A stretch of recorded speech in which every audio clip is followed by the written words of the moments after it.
Right now in Kenya, this is the best time to be an artist. I don't think we have had a time where doing business for an artist or even just being able to express yourself as an artist has been like this ever before. We're at a time where we are collaborating and we are developing very original concepts.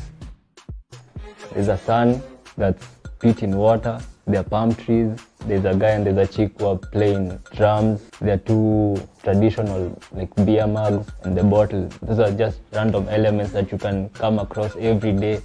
The future for now is limitless in terms of what can be done. It's more of what do I want to achieve. We have a generation of people who are open to new ways of doing things.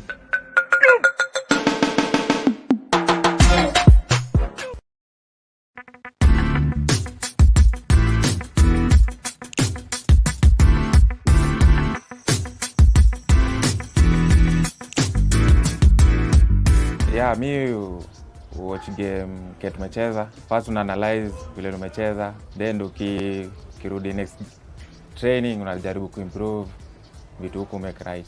And inakonga poa for purposes za kuimprove na pia unaangalia mistakes zako hapa na pale na pia pale unaweza capitalize na pia opponent na pia ni fiti kwa ukienda to the next game unajua pale ulifanya mistake you can improve on that. Kazi ingekuwa footballer, ningekuwa instructor wa gym. Mimi kama singekuwa footballer, sidhani kama ningecheza sport nyingine because nimependa ball sana. So definitely maybe ningedo something else. Maybe ningekuwa into business. The fastest ni mimi, hata anajua wezani. Not really, but I'm fast. I'm also fast. Na lazima wote tuko fast. I think the most embarrassing moment ilikuwa ni game ya FC Leopard tukicheza na Zukericho. Hiyo game tulikuwa tuna lead 2-0 ikakuja ikaisha 3-2. It was embarrassing hiyo day tulilose hiyo game. Kati ya mimi na huyu uncle wangu ndo anaweza piga masimu patanisho. Ukiangalia yeye anaslay sana, kwanza hizi matatu kimuona hivi kila saa yeye ni mtu wa masimu lakini hazina impact. Unafaa lead by example wewe kwanza. Unajua mimi ni mtu niko settled, sina mambo mingi lakini kidogo hapa kule movement hapa kule nini hapa kule movement sasa unajua lazima itabidi tu siku moja tena ni tafadhali mpigie kidogo atulie.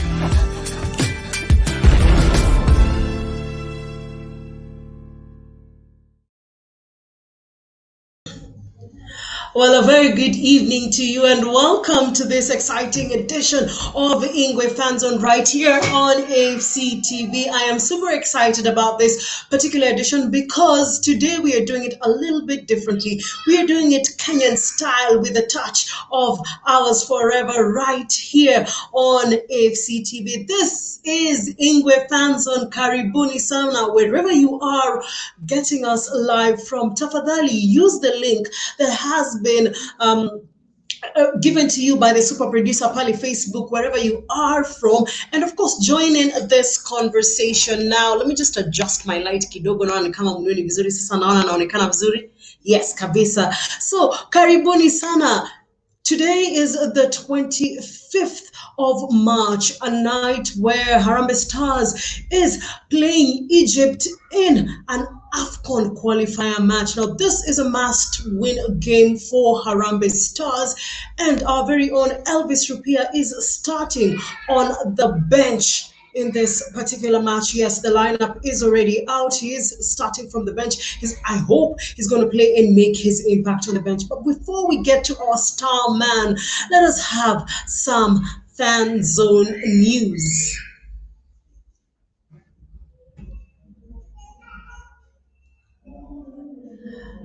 Now,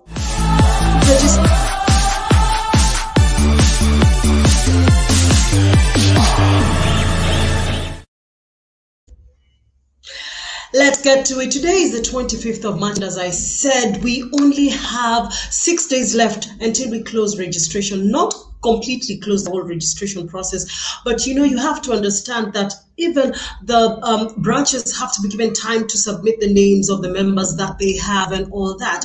So what is going to happen? You have 6 days to make sure that you are a registered member of FC Leopards. What do you have to do? You only have to go and pay 1,200 shillings if you are a new member, and for renewal of membership it is 1,000 Kenya shillings. For branches it is 5,000 Kenya shillings for your renewal. 31st of March is the deadline. The day is here, and I know we're Kenyans and we love last minute things, but come on guys, let's not do that. Let's not be that kind of person.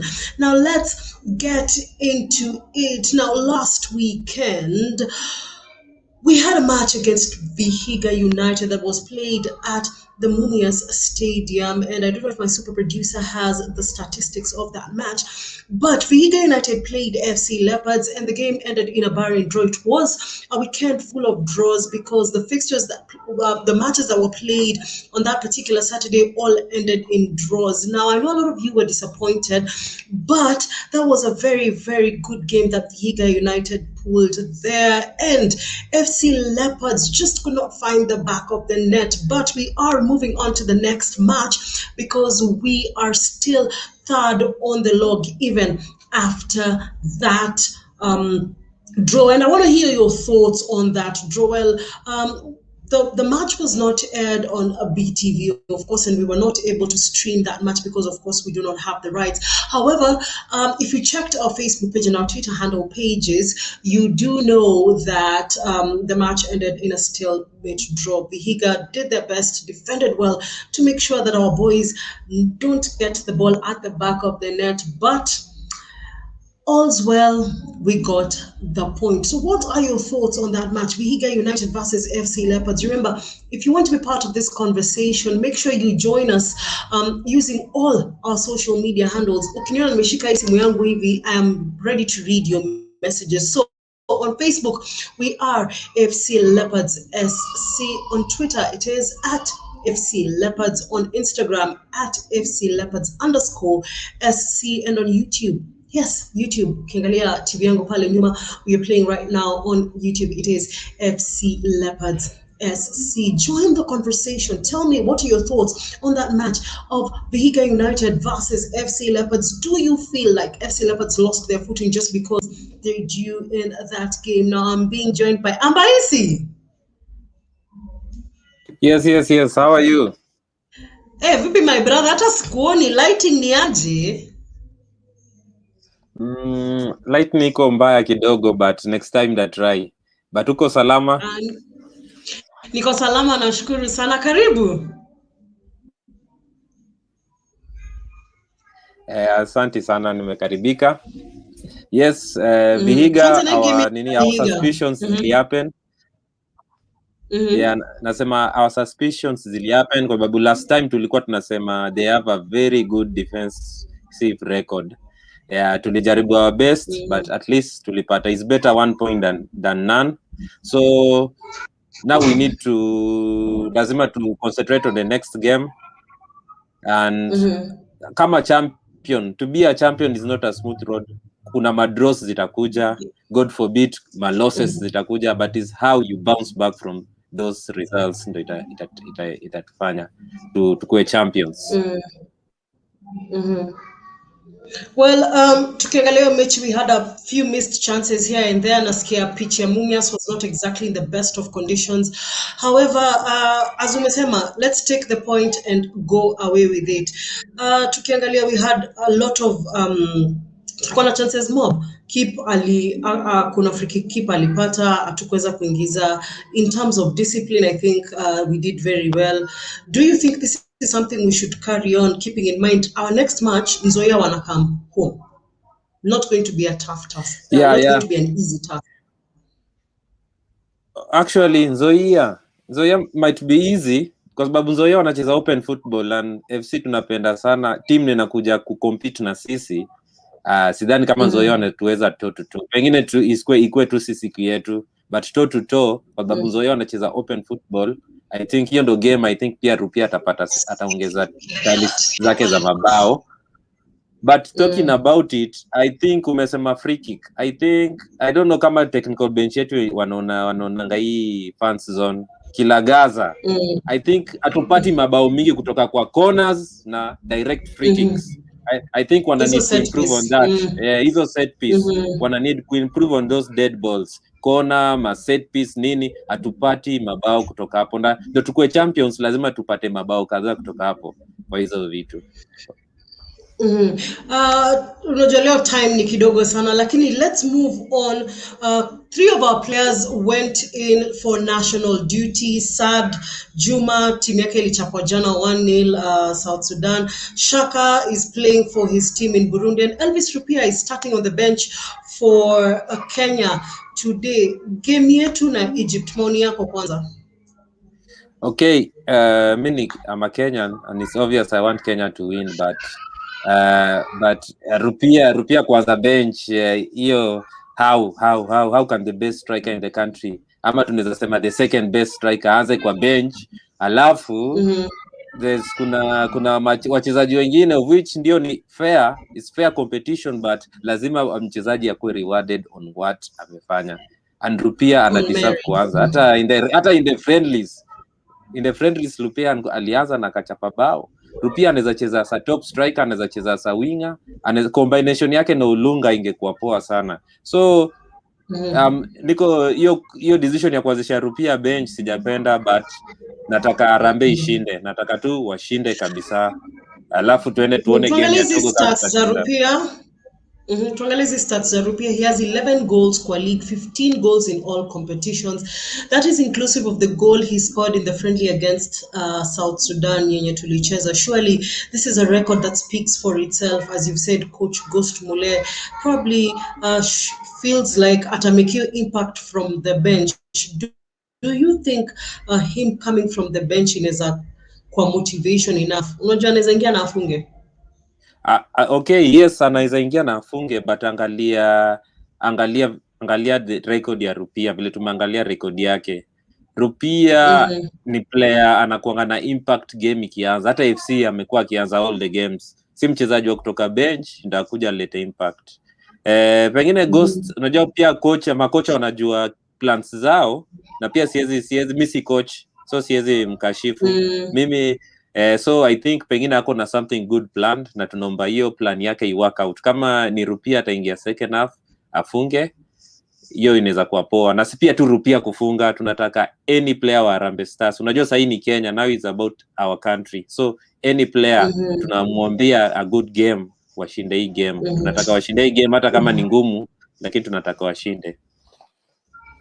Well, guys, I'd like to hear from you. Send in your comments in regard to this match against Egypt that we are playing at 7 o'clock. We are here cheering on our Kenyan team. We are here cheering on Elvis Rupia, who is starting on the bench for Harambee Stars on this day that we face the Pharaohs of Egypt. Now, we're going to be looking at the lineup when we come back from this break, and I'll be reading your comments. Ambaisi usiende popote, we're still going to be discussing more of this matches, more about this match with you. If you are joining us from home, tumia your link maze. Ujamaa ameingia na your link inadu job.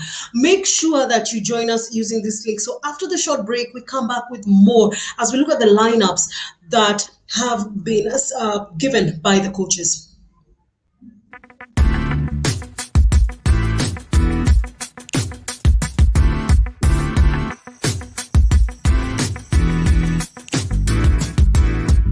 Yeah, mi watch game ke tumecheza. First una analyze vile tumecheza, then ukirudi next training unajaribu kuimprove vitu huko make right. And inakonga poa for purposes za kuimprove, na pia unaangalia mistakes zako hapa na pale, na pia pale unaweza capitalize na pia opponent, na pia ni fiti kwa ukienda to the next game unajua pale ulifanya mistake, you can improve on that.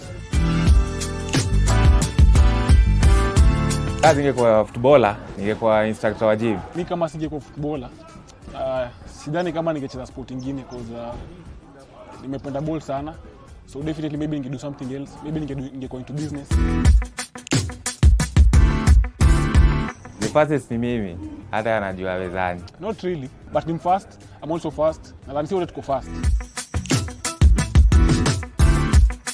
I think the most embarrassing moment ilikuwa ni game ya FC Leopard tukicheza na Zukericho. Hiyo game tulikuwa tuna lead 2-0 ikakuja ikaisha 3-2. It was embarrassing hiyo day tulilose hiyo game. Kati ya mimi na huyu uncle wangu ndo anaweza piga masimu patanisho. Ukiangalia yeye anaslay sana, kwanza hizi matatu kimuona hivi kila saa yeye ni mtu wa masimu lakini hazina impact. Unafaa lead by example wewe kwanza.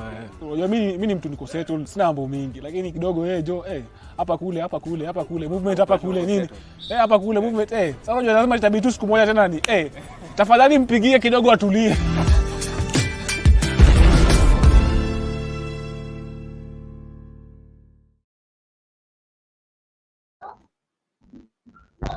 Well, welcome back to INGWE FANZONE right here on AFC TV. Now, this is a special edition coming to you.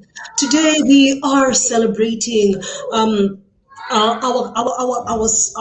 Kenyan boys. We are supporting them as they get ready to play Egypt in the next about 40 minutes. The match starts at 7 p.m. Kenyan time. So make sure that you are settled by 7 p.m. and, get ready to cheer on the boys. The match will be aired to you live, courtesy of our national broadcaster, the Kenya Broadcasting Corporation. Now, on to some breaking news. Comoros have qualified for the African Cup of Nations for the first time in history after holding Togo to a 0-0 after holding Togo earlier on. Now, that match was played at 4 p.m. Ambaisi, sijui kama bado uko na mimi. Yes, Nico. I feel technically ni kama we gave Comoros an upper hand when we could not contain them up IV home. Your thoughts on Comoros qualifying?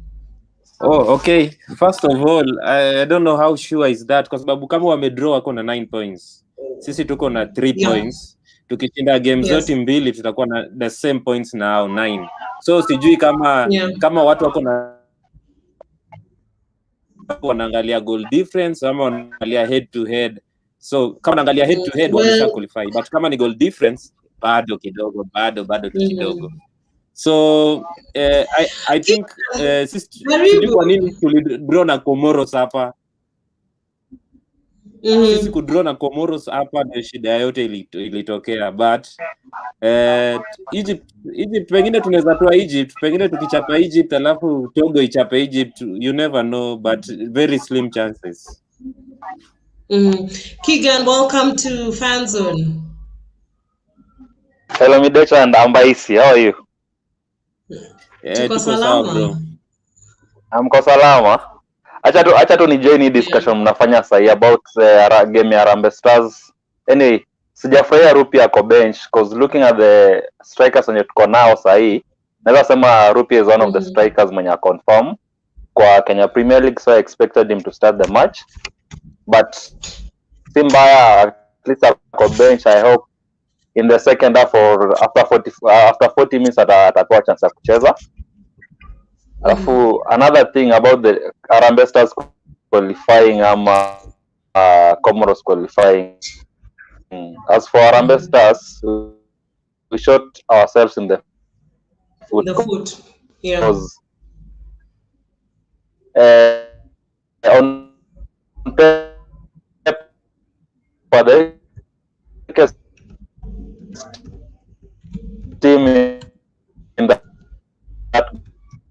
group was Comoros.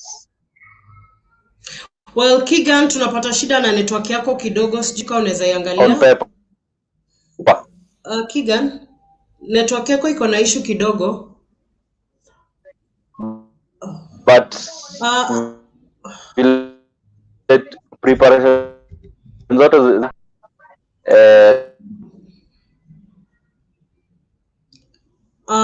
we're not able to get Keegan properly, but Ambaisi, kuna point Keegan anasema hapo, anasema kwamba on paper Comoros were looking like a weak team, and I want to disagree because ukiangalia hiyo team ya Comoros, they've been together for a long time, they've had the same coach for a while. Do you think that actually worked better for them?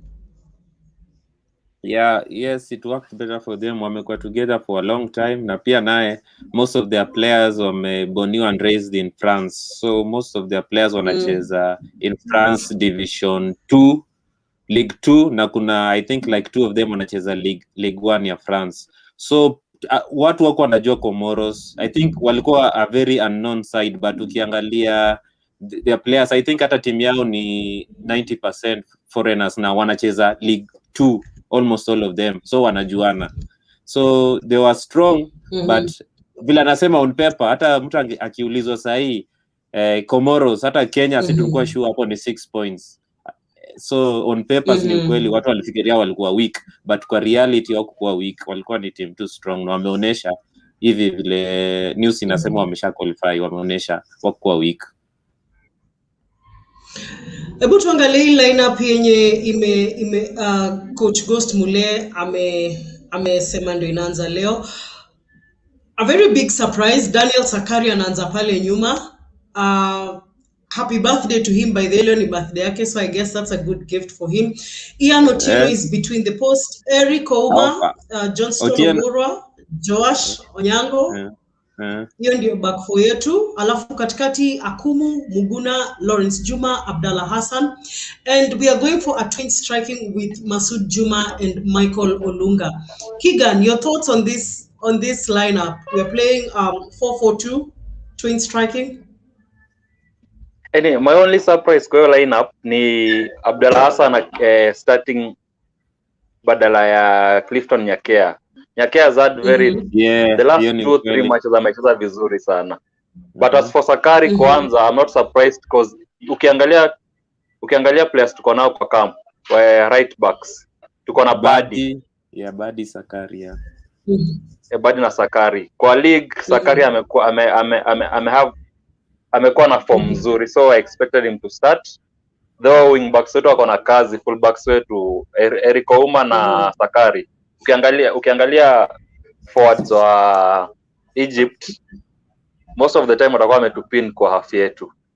Up front Masud amekuwa akicheza huko kwenye anacheza plus Olunga, so I hope wako much fit. Ile hii game itabidi at some point to sit back, defenders wetu wako na scoop balls mbele, so sijui how fit Olunga na Masud wako kukimbizana na hizo mpira. Alafu midfield Juma amekuwa na game nzuri hapo kwa Muguna, siko sure juu hajakuwa na season nzuri, but he's a good player, so I hope tukijaribu to win the midfield battle, at least to cut off supplyable kwa midfield ya Egypt kwenda kwa kina Sala, we have a chance for them in this match, though tuko na chance, but qualifying for AFCON ndio sijui kama tuko na chance. Beating Egypt na beating Togo away itakuwa kazi ngumu sana. Ambaisi kuna point yenye Keegan amesema hapa, anasema kushinda tunaweza shinda Egypt hapa, lakini he sees as if our chances of qualifying for AFCON are very very slim. Now Togo wamedraw game yao, that means we actually have to beat Egypt and hope that in our next match we beat Togo. Do you think that is going to be very possible, keeping in mind that Togo have maintained a clean sheet in Comoros? Yeah, mpira udunda, anything is possible, but the chances iko very slim. Ningependa kuongea about the lineup. Surprise, okay, kuna the obvious surprise, Nyakea hajaanza, and hiyo ya Rupia kuanza. Those are the obvious surprise ingine niko nayo hapo kwa Sakari. It's okay, ukiangalia right backs wako kwa hiyo field, Sakari I think ana edge Baraka Badi kidogo tu, but hapo central defense na defensive midfield Akumu Agei vile wanamuita huko South Africa, kucheza defensive midfield imemshinda kabisa kwa Kaizer Chiefs. Mimi ufuatilia ligi ya South Africa, but central defense anacheza perfectly well. Ako very comfortable in central defense. So lakini defensive midfield pengine ni ligi ya South Africa, but somehow amekuwa akilemewa kidogo, ama pengine sijui inaweza kuwa fitness. Lakini tuko pia na our former captain Duncan. Ingekuwa mimi nimesema mimi si Yes. coach na sijakuwa na wachezaji training. Basically vile mimi nawajua, ningechezesha Danko hapo kwa sababu pia Power Dynamos Danko anacheza kila game na anacheza hapo defensive mid. Ningeanza na Danko hapo, alafu hapa central defense inataka experience sana. Justin Omurwa ni defender mzuri but is very young for this game. Ningependa kuanzisha Joash na Anthony Akumu kwa sababu hao wako na experience, wamecheza African level football na Egypt. Players wengi wa Egypt 80% wanacheza African Champions League, na Joash na Anto wamecheza central defense in the Africa Champions League, so partnership yao ingekuwa more reasonable. Sisemi ati Johnston ni defender mbaya hawezi, but hii game experience ni, I think coach angejaribu kurisk hiyo partnership.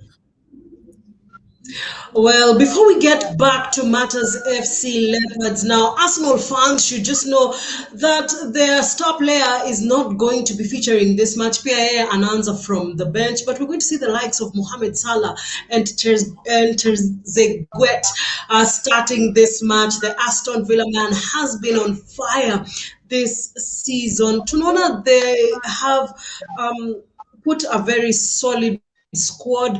Do you feel Egypt wanataka kumaliza hii game as soon as possible, wajitole pressure? Keegan?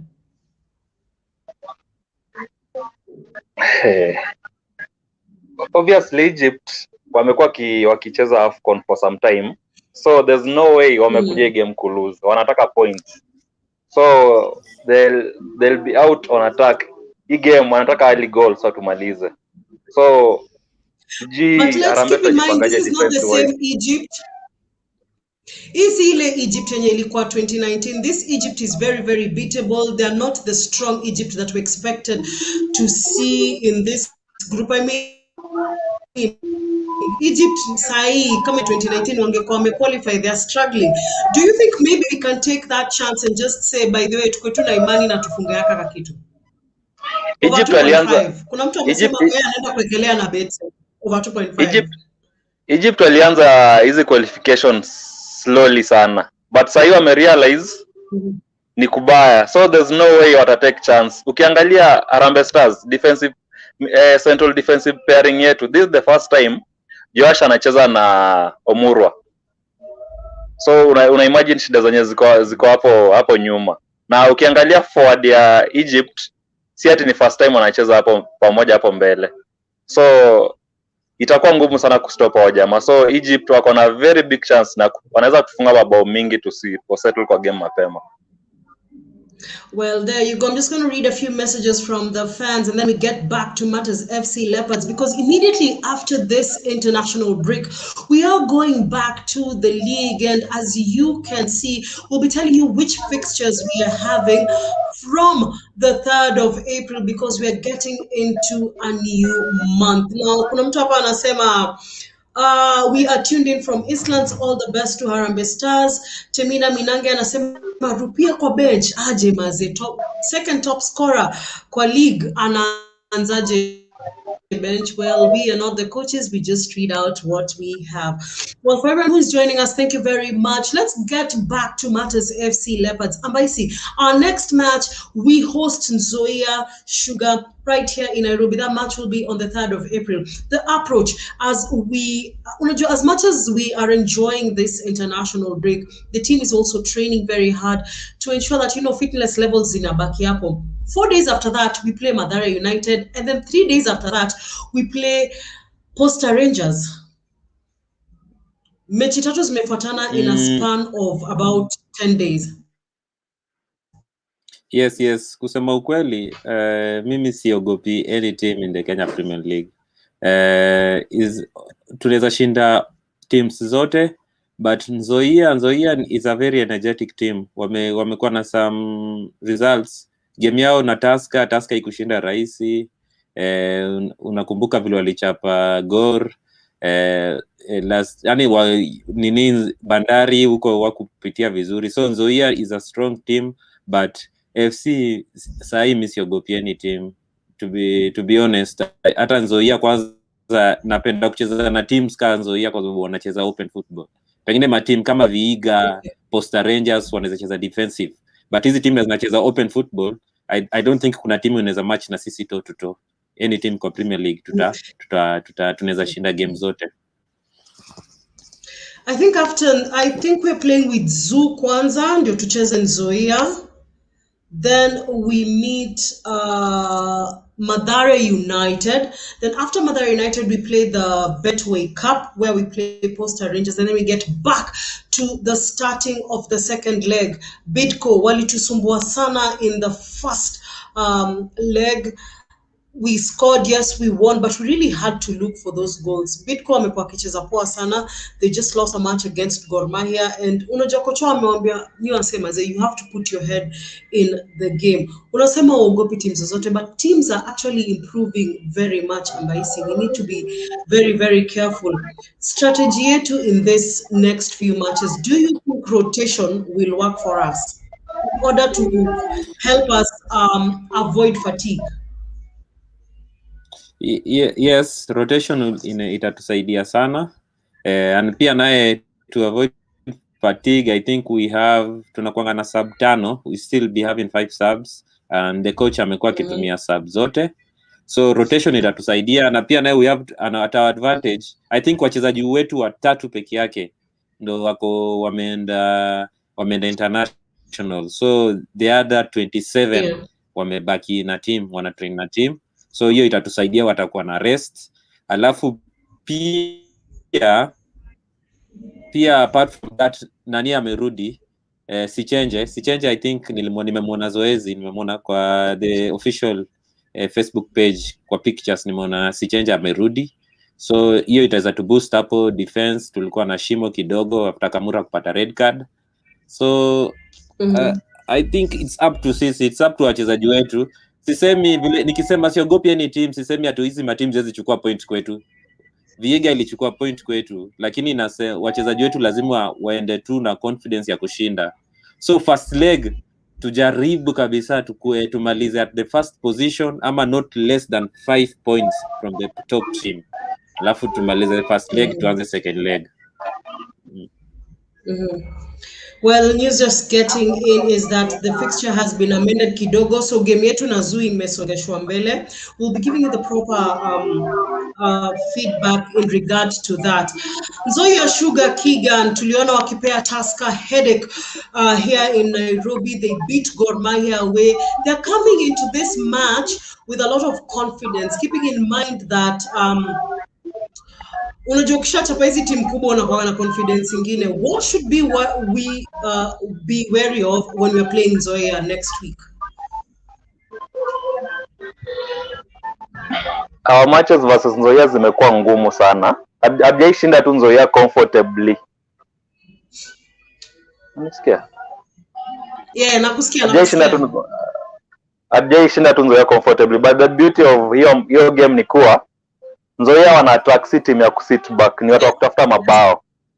So ujue mkicheza na attacking minded team, pia nyinyi inafungua game, at least mta-attack au wata-attack. So si ati team itacheza tu from the first minute to the 90th minute wamekaa nyuma na ngoja kutumia counter attack kwa wafunge. At least game ya Nzoia itakuwa an entertaining match juu hao wanajituma, pia sisi wenyewe tuna-attack. So I'm looking forward to a very entertaining match hiyo game ya Nzoia.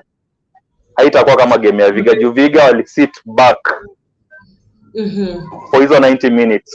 So ilikuwa ngumu sana kubreak. Ni warefu, ni wa physical, alafu wame sit back. So ukicheza na timu yenye ina attack, at least game inafunguka na at least mko sure na mabao. But it's not an easy game. Looking at the stats, hajashinda wa jamaa tu comfortably. But the good thing ni kuwa at least tutakuwa tukiwa host in Nairobi. The pitch at Kasarani inakuanga sawa, so at least we'll have some very good football. Well, there you have it, good people. Remember, this INGWE Fan Zone episode is brought to you courtesy of Kenyan Originals and Betsafe. Kwa wale ambao mnapenda kuwekelea maziwa, watu wangu, wekelea pale na Betsafe, but make sure that you bet responsibly. We're going for a very short break, but when we come back, I want to hear your predictions on this game. Harambee Stars versus Egypt. What are your predictions? And I am going to be talking to Kigan and Abaisi now, and predictions are, and then I'm going to be giving my predictions and who I think is going to score. But I'd also like to hear from you. So wherever you're watching us from, please niandike predictions zako pale on our Facebook handle pages or on Twitter at FC Leopards, on Facebook at FC Leopards SC, on Instagram at FC Leopards _SC, or you can join us pale YouTube and tell us what you think of this match of Harambee Stars versus Egypt. What are your predictions? We'll be back after this short break.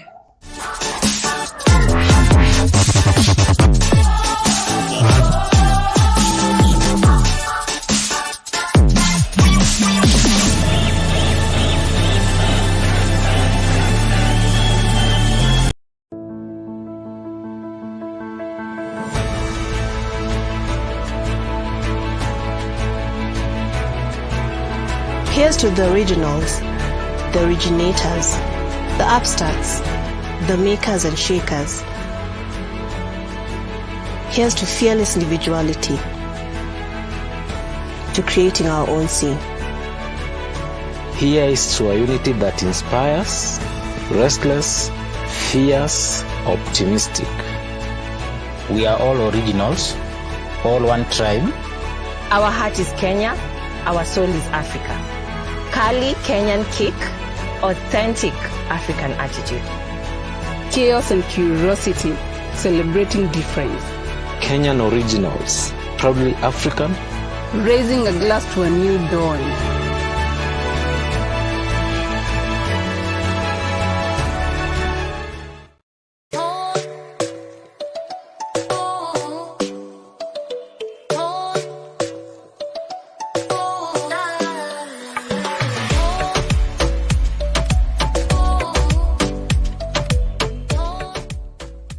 At KO, we believe that there's a lot of creativity in the country that has not been explored.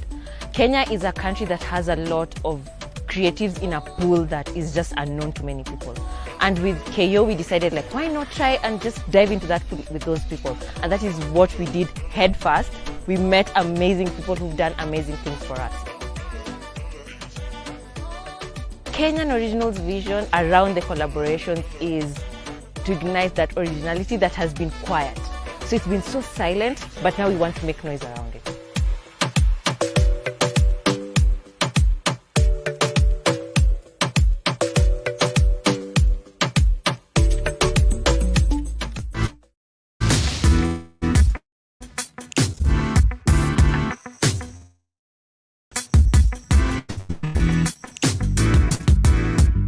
Ni advice nimaipewa kwa maisha, ukasema ustaarabu mtu yoyote. Advice nimaipewa kwa maisha ni kuwa mvumilivu, ni kuwa patient na discipline ndio kitu.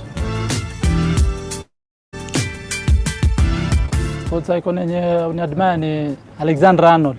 Mimi Kevin De Bruyne ndo ananifurahisha hapo Man City. Pika pasi 2 3 macross nini ana mambo mingi.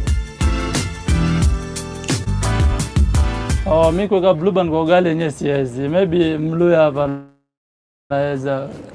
Amira za blue band kwa Gideri labda. Okay. Mimi demo ama ntumeni nikakula.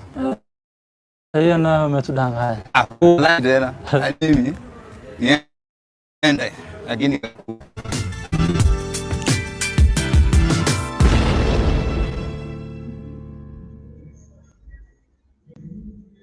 And welcome back to INGWE Fanzone. Now we are wrapping up this show because in the next 15 minutes, the Kenyan boys, Harambee Stars, are in action against the Egyptians. And we just want to cheer them on right here from home because we want to make sure that we are staying safe. And wherever you are from, please make sure that you stay safe. Remember to sanitize, remember to wear your mask and wear it properly and maintain social distance. And for those of you who are in Kasarani, please keep warm. That place can be very, very cold. Let's get back into this match. Now, let me just give you a few dynamics of what will happen. If Egypt either draw or beat Harambee Stars, they actually qualify for, they technically qualify for the AFCON, because after that, what else is going to happen? Majama, draw hapa imetumaliza. We just have to make sure that we win and maybe hold off the party, because I'm looking at the kind of celebrations that Comoros is having, and I'm telling you, I am feeling very, very jealous. Let's move to your predictions. Ambaisi, wewe unaonaje? Okay, hati yangu inasema tutashinda 2-1, but reality, kuna kitu inaitwa reality. In reality naona tutachapwa 2-1. Alafu just we'll be able to score. One last big up. Nataka kuish good luck to our former players, because once a player once a Leopards, always a Leopards. So nataka kuish Danko, Ian, Danko, Ian na Rupia sasa ni mchezaji wetu bado. Nataka kuwish good luck in this match. I hope watashine. I hope nyota yao itang'aa. Well, we hope that they also do the best. Keegan, kabla tumalize haraka prediction yako, Kenya versus Egypt. Kama Mkenya mzalendo ningetamani Kenya ishinde sana hii game, but vile ukiangalia results za Comoros na hiyo position yenye Egypt are going to beat us by 3-1, but at least tutafunga bao, but chances zetu za kupiga Egypt ziko too slim. So I'm going for a 3-1 win ya Egypt. 3-1 win for Egypt. Well, there you have it, good people. The guests who joined me today are saying that they want us to win, they'd love for us to win, but they're being very realistic. They're giving their predictions and they're saying, Gladys, you know what, we're going to lose. 2-1 for Ambaisi, 3-1 for Keegan. But kuna mtu hapa Facebook amenifurahisha sana, akona imani anasema, Gladys, unajua nini, sisi tunachapa Egypt 4-0. Well, I do hope that prediction comes right. Well, thank you very much for joining us in this exciting edition of INGWE Fanzone.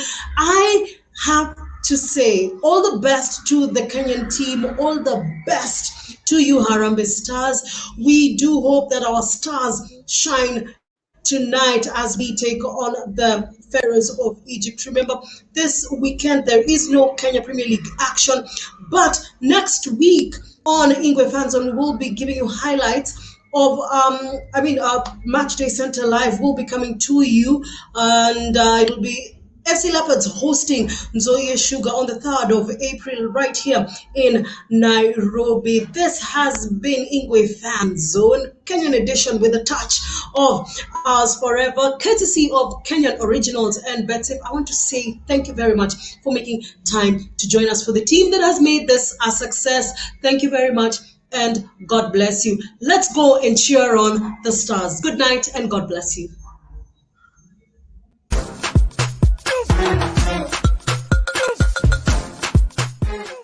Right now in Kenya, this is the best time to be an artist. I don't think we have had a time where doing business for an artist or even just being able to express yourself as an artist has been like this ever before. We're at a time where we are collaborating and we are developing very original concepts. There's a sun that's spitting water, there are palm trees, there's a guy and there's a chick who are playing drums. There are two traditional like beer mugs and the bottle. Those are just random elements that you can come across every day. The future for now is limitless in terms of what can be done. It's more of what do I want to achieve. We have a generation of people who are open to new ways of doing things.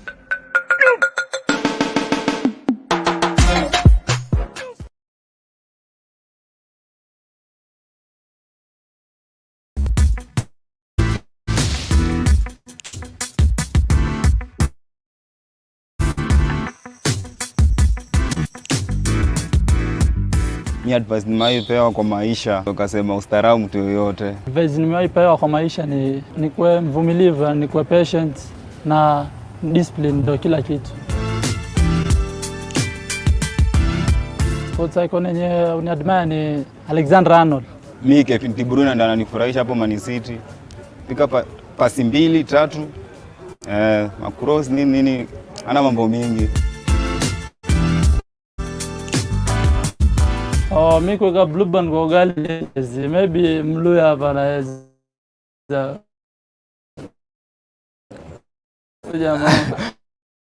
Mimi naweza ka blue band kwa gila. Mimi demu mama nitumeni kakula. Hiyo nayo mimi. Wallahi tena. Alitumia mimi. Niende lakini kakula.